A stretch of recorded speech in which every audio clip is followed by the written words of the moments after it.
It's amazing to live in South Africa. We have Maropeng, one of the 7 wonders of the world.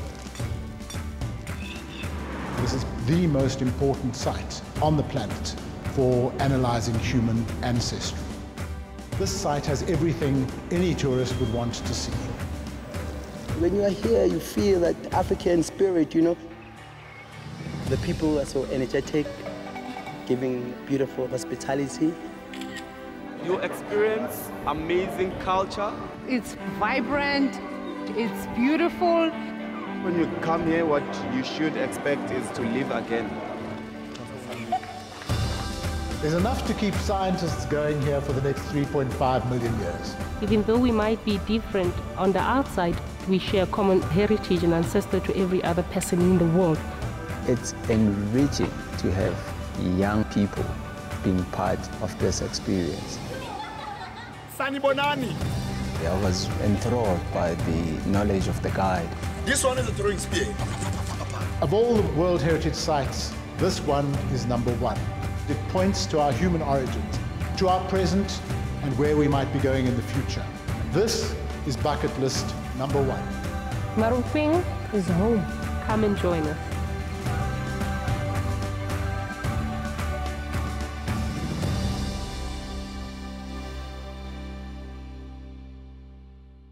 We now move on to our next segment, which has to do with a live crossing via satellite to an area in our country which we've called the cradle of humankind. This area is one of the 8 World Heritage Sites in South Africa, and it is widely recognized as the place from where all humankind originated. 47,000 hectares site has unearthed the best evidence of the complex journey that the human species has traversed. It is a place of pilgrimage for all humankind and a place of ongoing scientific discovery into our origins.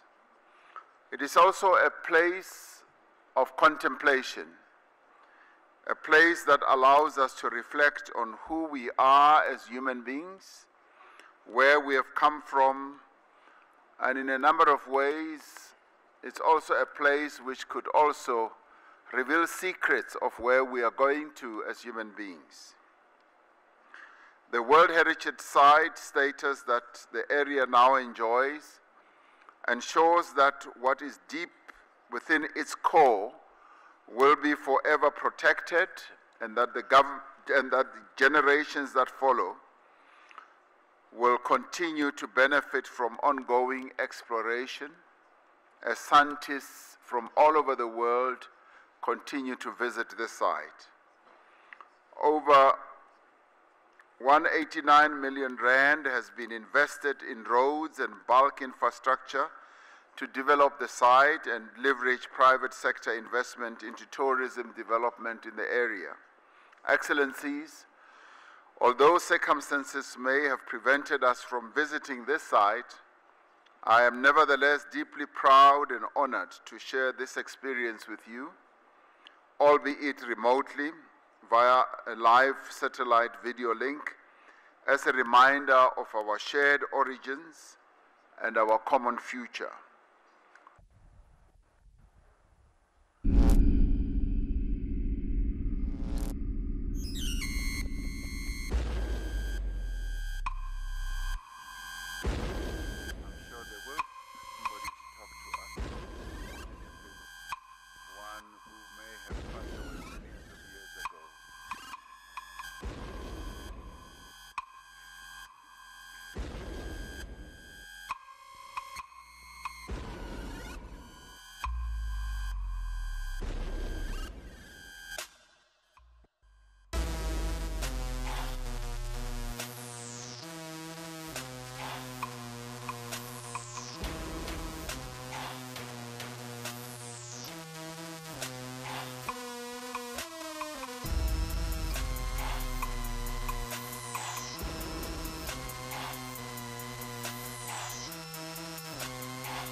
Mr. President, Excellencies, distinguished guests, welcome to this live broadcast from Maropeng, which is a Setswana word for the place we all come from.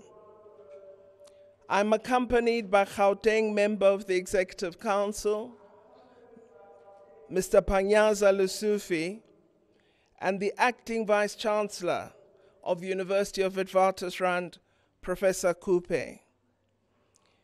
There is a famous quotation of Professor Emeritus Philip Tobias, one of the world's preeminent paleoanthropologists, where he says, "People often ask, in a rather sneering kind of way, what has Africa given the world?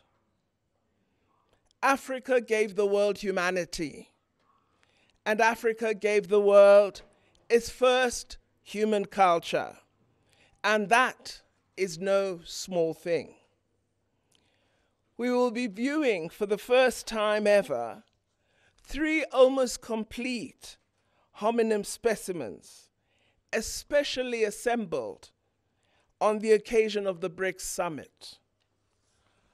After the viewing, Your Excellencies will be invited to make hand imprints and share a message of commitment from your countries to the world.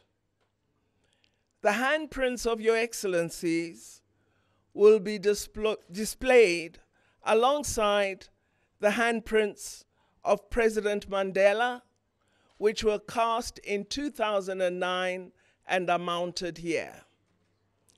Your Excellencies, our countries all have sites that connect our ancient history. 12 years prior to the listing of this site, important Peking Man site was listed, and it is located in the People's Republic of China. Earlier this year, research was published of the discovery of stone tools dating back over 385,000 years ago, and these were discovered in India. In Russia, the Denisova hominin discovery is of immense paleontological importance. And of course, Brazil and South Africa share very important ancient reptile fossil species, elucidating the distant ancestry of mammals, which demonstrate that our continents were once linked in the ancient continent Gondwana. We are accompanied by Professor Bruce Ribbage, the director of the Center of Excellence in Paleosciences at the University of the Witwatersrand. Professor Ribbage will introduce Homo naledi. Professor Ribbage. Honourable Minister, I would like to introduce this new species of Homo, which was unveiled to the world by Professor Lee Berger and his team in 2015. Nowhere else in the world has there been a discovery of so many ancient hominid specimens in a single chamber. This led the scientific team to postulate that this was a site of deliberate disposal of bodies, perhaps challenging the notion that only our species is capable of conceptual thought. I'm Ron Clark, and I'm with the Evolutionary Studies Institute of the University of the Witwatersrand. Since 1991, I've been directing excavations and some research at Sterkfontein Caves. Most of my time has been taken up with a very important discovery, that of a complete skeleton of an Australopithecus that is well known as Littlefoot. It is the only complete, or virtually complete, Australopithecus skeleton from anywhere, and furthermore, it is the oldest Australopithecus in southern Africa, and it has been dated to 3.67 million years ago. So it's going to tell us a lot about our early ancestry. Littlefoot was found in 1997 by myself and Stephen Motsumi and Nkwani Malefi. We located it deep within the Sterkfontein caves, where we began excavating. I was going through some boxes of material that was blasted out by lime miners probably in the 1920s, and I discovered an ankle bone, a talus as we call it, of a hominid. And I said, good grief, what's this doing here? But then I found 3 more bones that linked onto it, leading down towards the big toe.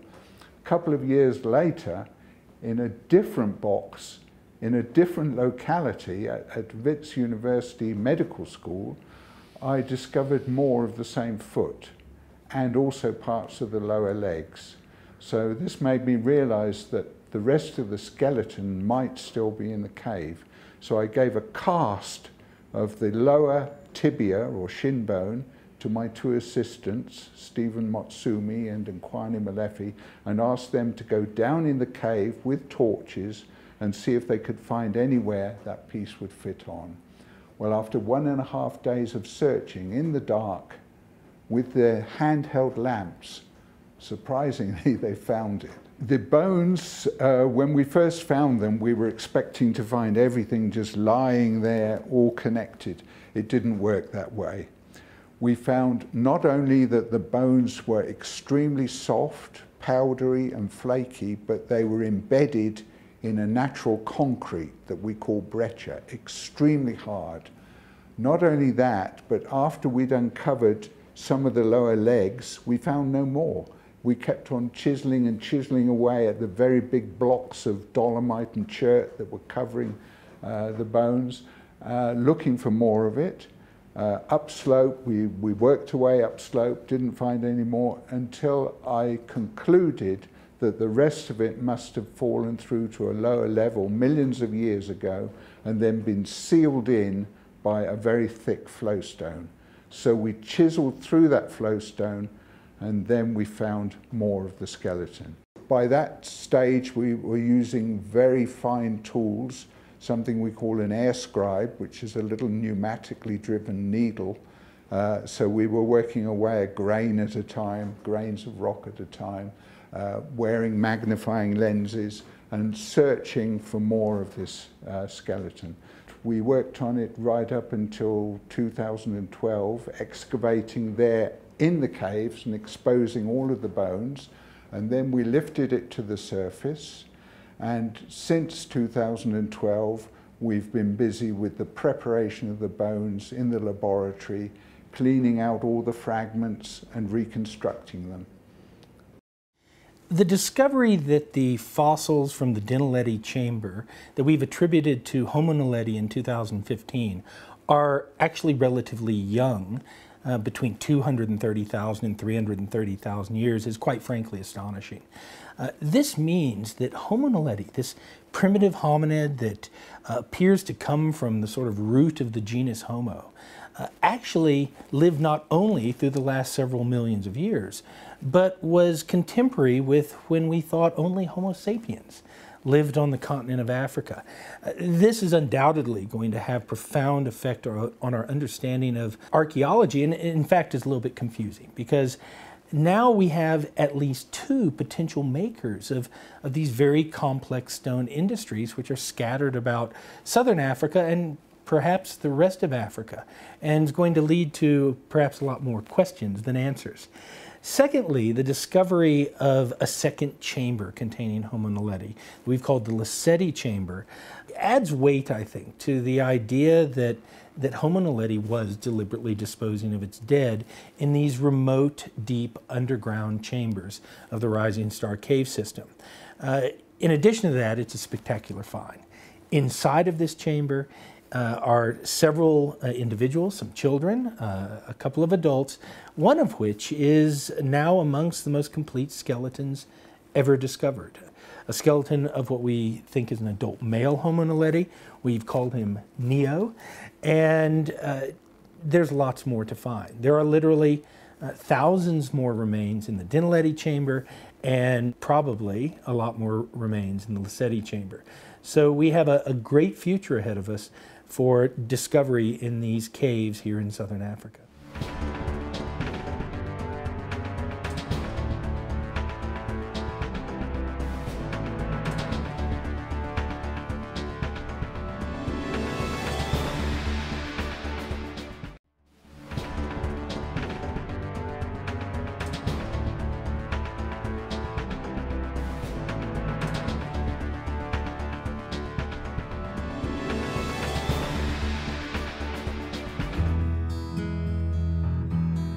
Maropeng, the visitor center of the Cradle of Humanity, was opened almost 10 years ago. At the time, we said that this would become an iconic place. It would become a place of pilgrimage, a place belonging to the people of South Africa, Africa, and indeed the world, the place where our collective umbilical cord was buried. That's what we said at that time. We, however, did not imagine then that a new species would be unearthed, telling us more about our own human journey that we never knew before. We now know that research in the cradle of humankind will yield much more information for decades to come. The discovery of a new species of primitive hominin in our own genus reveals much about our own origins and our own ancestors. In time, it will reveal much more about ourselves and will probably tell us about our future as well. This will generate interest from beyond the scientific community. It will inspire poets and writers to revisit Africa's rich oral traditions and to imagine ways to retell the story of our own common ancestry. It will encourage us to inquire further about the whole scope of human existence, the world around us, as well as the world that lies before us. We expect that it will catch the imagination and will also be able to stimulate the interest of people across the globe, people who are excited, people who want to know more, people who want knowledge. We are delighted that the discoveries that we would never have imagined have been found here, right here in the southern tip of our African continent, but more importantly, right here in Gauteng, in Maropeng. These discoveries underline the fact that despite our individual differences in the way we appear, in the languages that we speak, the beliefs that we hold on to, and our cultural practices, we are bound together by a common ancestry. Government has fulfilled its international responsibility to UNESCO to protect, to preserve, and showcase this site of outstanding universal value to the world. On behalf of the people of South Africa, I invite the whole world to visit the Cradle of Humankind Visitor Center here in Maropeng.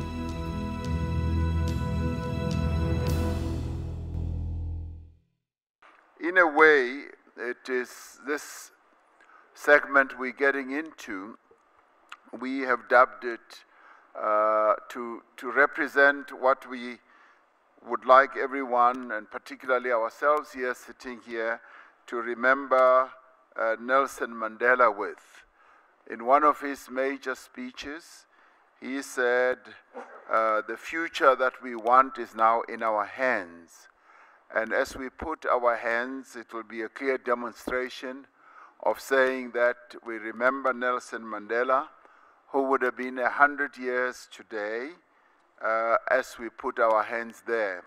But more importantly, it will also be a link with Nelson Mandela, because as we heard from Minister Naledi Pandor, his own hand imprint is at Maropeng at that World Heritage Site.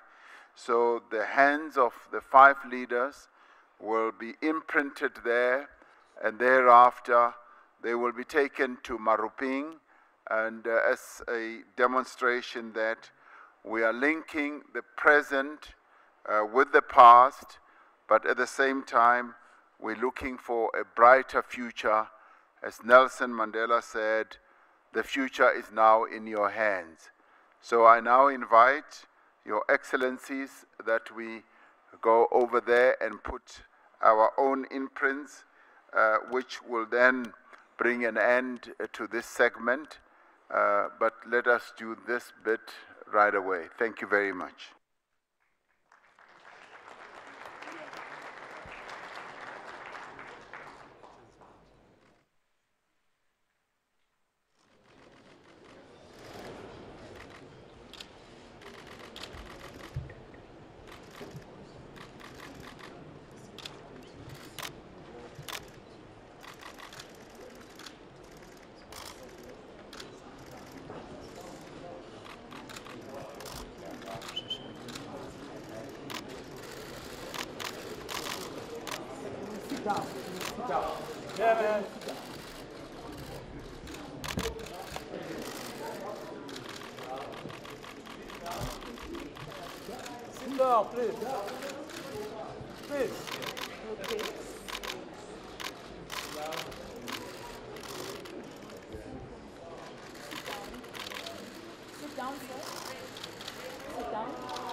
For those who can see, this is how Nelson Mandela did his.